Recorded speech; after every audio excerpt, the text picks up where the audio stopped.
Joseph K နဲ့နားမလည်နိုင်တဲ့တရားခွင်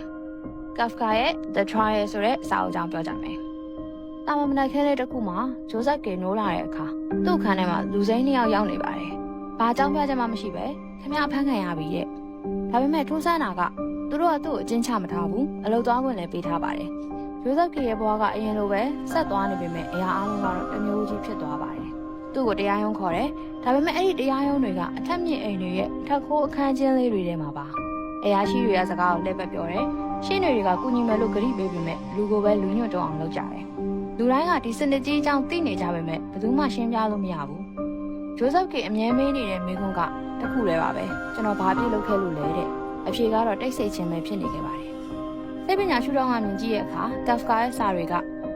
ကြောက်စရာကောင်းတာလူဆိုးတွေပါလို့မဟုတ်ပါဘူး။ဒီဝိတုထဲမှာဗီလန်ကြီးလည်းမရှိဘူး။နောက်ွယ်ကကြိုးခိုင်နေတဲ့ Mastermind ကြီးလည်းမရှိပါဘူး။လုံထုံးလုံနည်းတွေနဲ့စနစ်ကြီးပဲရှိနေတာပါ။ Kafka နားလည်ခဲ့တဲ့အမှန်တရားတစ်ခုကတော့လူတွေဟာကြီးနှောင်ထားခံရမှပိတ်မိနေတာမျိုးမဟုတ်ပါဘူး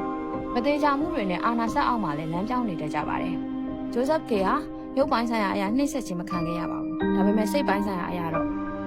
သူပြည့်စည်သွားပါပြီ။တရားရုံးကသူ့ကိုမင်းမအပြစ်ရှိတယ်လို့တခါမှမပြောခဲ့ပါဘူး။အဲ့ဒီအစားသူ့ဘာသာသူ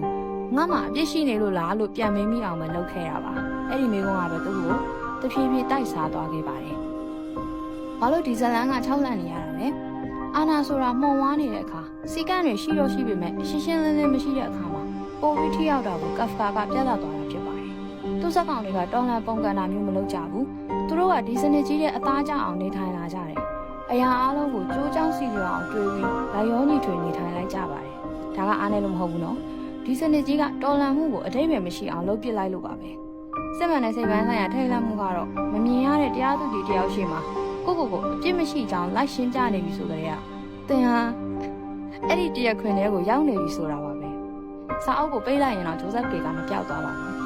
။မရှင်းပြနိုင်တဲ့အပြစ်ရှိစိတ်တွေအဆုံးမရှိတဲ့လှုပ်ထုံးလုပ်နည်းတွေနဲ့တခါတလေကိုဘာမှမသိပဲအပြစ်တင်နေမိတဲ့အခိုက်အတန့်တွေမှာသူ့ကိုပြန်တတိယနေစေမှာပါ။